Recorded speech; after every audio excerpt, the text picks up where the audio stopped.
বন্ধুরা, গ্রাফটিং করা বোগেনভিলিয়া গাছ আনার পর অনেকেই অভিযোগ করেন যে গ্রাফটিং থেকে ভেঙে যায়।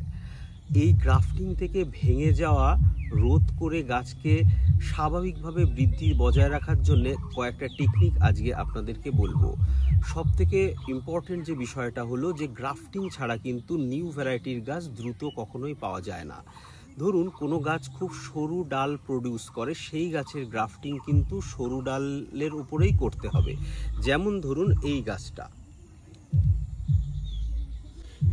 হচ্ছে বাম গোল্ড, এর ডালগুলো অত্যন্ত সরু।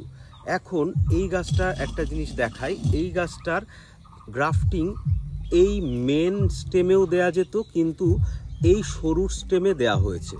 দেখুন, লক্ষ্য করলে বুঝতে পারছেন মেন স্টেম থেকে যে সরু স্টেম বেরিয়েছে এই সরু স্টেমে দেয়া হয়েছে। এই সরু স্টেমে দেওয়ার কারণ হচ্ছে এই যে মাদার প্ল্যান্টটা ছিল সেই গাছটা ছোট এবং তার যে ডাল ছিল সেই গাছ থেকে যাতে দ্রুত অধিক চারা পাওয়া যায় সেই জন্যে নার্সারি ওনাররা এইভাবেই করেন। তা না হলে এই গাছটা থেকে চারা পেতে আরও অন্তত 6 মাস সময় লেগে যেত।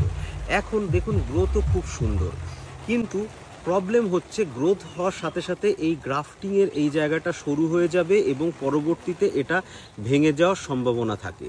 সেজন্য আমাদের করণীয় কি, যখনই এই ধরনের গাছ আমরা পাবো তখন আমরা প্রথমে একে একটা সাপোর্ট দেব।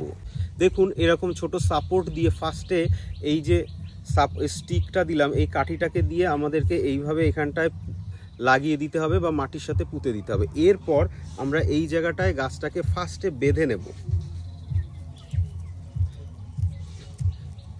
এটা খুবই নর্মাল একটা কাজ, জাস্ট আমরা এখানে একটা সেকেন্ডারি সাপোর্ট দিয়ে দিলাম ডালটাতে, কারণ এরপর এই গাছটা কিন্তু বেশ দ্রুত বাড়বে।